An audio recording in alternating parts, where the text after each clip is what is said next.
한 주간에 핫했던 사건과 과거 이슈 사건을 패널과 함께 다시 한번 되짚어보는 현장 그 사건입니다. 얼마 전 배우 신동욱 씨와 신 씨의 할아버지 사이에서 효도 사기 논란이 있었죠. 생전에 후손에게 재산을 증여 후 부양을 하지 않으면 증여 재산을 돌려받을 수 있는지가 논란의 핵심이었습니다. 최근 이와 관련해 법적 문의가 많다고 하는데요. 스튜디오에 법무법인 금성의 이승훈 변호사 모시고 자세한 이야기 나눠보도록 하겠습니다.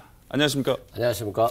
네, 지금 제가 서두에도 말씀드렸지만 배우 신동욱 씨 사건이 가장 대표적인 이제 효도 사기 논란과 관련된 사건이 아닐까 싶은데 현재는 지금 어느 정도 일단락된 걸로는 알고 있는데 어떤 사건이었죠? 네, 이제 신동욱 씨 할아버지가 이렇게 말한 겁니다. 효도를 조건으로, 즉 자기 손자한테 너 일주일에 한 번씩 나를 찾아오고 또 잘 돌보고 앞으로 또 나에게 효도를 해라. 그러면 내가 부동산을 주겠다고 한 거예요. 그래서 신동욱 씨가 동의를 했다는 겁니다. 그래서 부동산을 넘겨줬는데 그 뒤로 손자가 연락도 잘 안 되고 또 연락을 피하는 것 같아서 기분이 많이 나쁘셨던 것 같아요. 근데 이제 어느 날 통고서를 한 장 받습니다. 집에서 나가달라는 통고서를 받았다는 거예요. 그것도 뭐 여자친구가 대신 전달했다면서요? 그렇습니다. 그 일단 굉장히 문제가 큰 거죠. 그래서 이제 이 조부가 화가 나서 인터뷰를 한 겁니다. 신동욱이가 효도도 안 하고 집에 연락도 받지 않고 그리고 나서 오히려 나에게 나가달라고 했다. 즉 내가 길거리에 나앉게 생겼다. 라고 하소연을 터뜨린 거죠. 신동욱 씨는 뭐라고 주장한 거죠? 그에 대해서? 네, 신동욱 씨는 이제 원래 할아버지가 평소에도 가족들한테 뭐 폭행을 행사하거나 협박을 행사하거나 소송도 많이 했고 괴롭혔는데 제사만 지대주면 너에게 이 부동산을 주겠다라고 해서 받은 것인데 좀 그렇다. 그리고 또 뭐 통고서를 보낸 건 요양원으로 보내려고 했던 것이다. 라고 변명을 했습니다. 현재는 이제 사건이 어느 정도 일단락이 좀 된 상태죠. 그렇습니다. 어떻게 일단락이 됐죠? 결과적으로는 조부가 사과를 했습니다. 제가 신동욱이가 굉장히 연애 활동을 하느라고 바빴는데 연락을 못해서 내가 너무 서운해서 화가 나서 그랬다.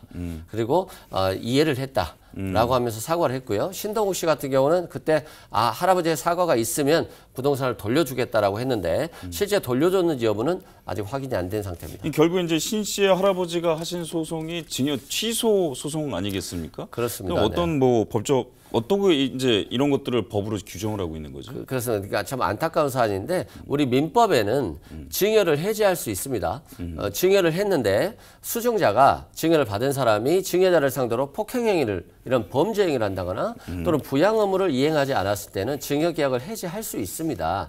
그런데 문제는 이 신동욱 씨 조부처럼 이미 증여한 경우 증여를 해버리면은 돌려받을 수 없다는 게 이제 법의 조문입니다. 그렇기 때문에 이 경우도 돌려받을 수 없는 거죠. 원칙적으로 보면. 이게 민법상의 두 가지 법이 좀 충돌이 되죠. 어떤 법이랑 어떤 법이 결론은 그거죠. 그러니까 증여를 해지할 수 있지만 이미 증여한 경우는 해지할 수 없다는 거. 그 법 규정 때문에 결국에는 다른 계약이 없으면은 돌려받을 수 없는 겁니다. 이미 준 건 뺏을 수 없다. 그렇습니다. 네. 그렇게 지금 정리가 될 것 같은데요. 네. 최근에 이런 비슷한 사례로 우리 이승훈 변호사 사무실 찾아오시는 분들도 꽤 많다면서요. 그렇습니다. 요즘에 100세 시대가 됐잖아요. 그러다 보니까 자녀들도 60세, 70세 되는 경우가 많아요.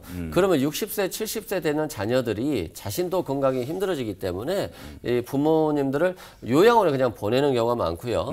요양원도 천차만별이에요. 정말 정성스럽게 보고 살피는 요양원이 있는가 하면 어느 정도 그냥 마지막 가시는 길에 형식적으로 그냥 잠만 재워주는 뭐 현대판 고려장이다라고 볼 수 있는 맞습니다. 네. 그래서 그 요양원에 가면은 가족들에게 버려졌다는 그런 마음 때문에 급격히 환자들이 나빠져서 실은 굉장히 빨리 사망에 이르는 경우가 많아요. 그래서 이 경우도 할머니가 한 분 오셨는데 내가 지금 막내 아들하고 살고 있는데 아파트 한 2억 정도 그리고 빌라 1억 정도가 있다는 거예요.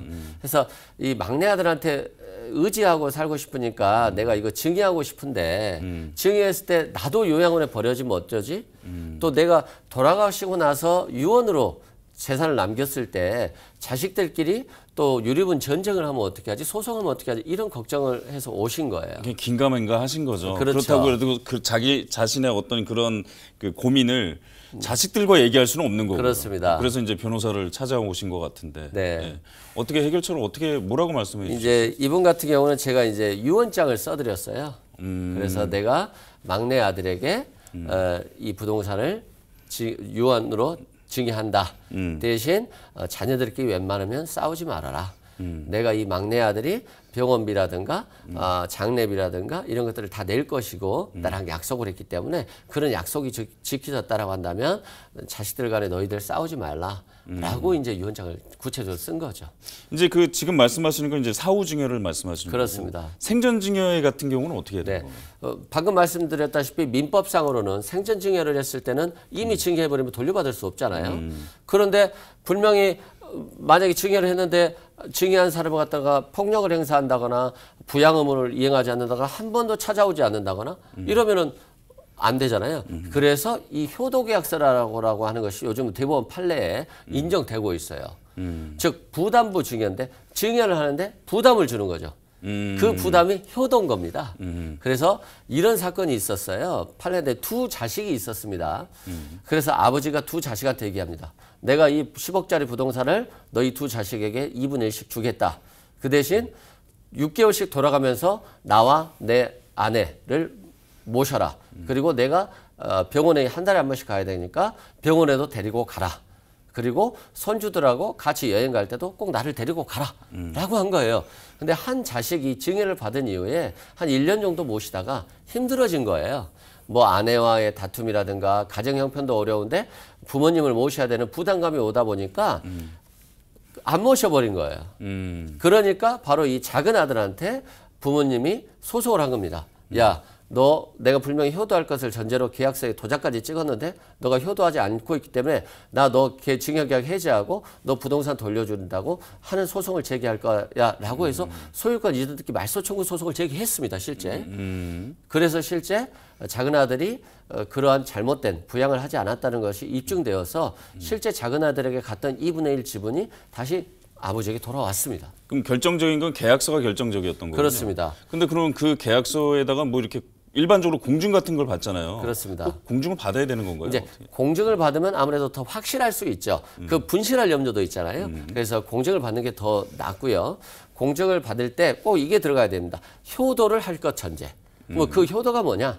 나를 직접 집에서 모시는 거냐?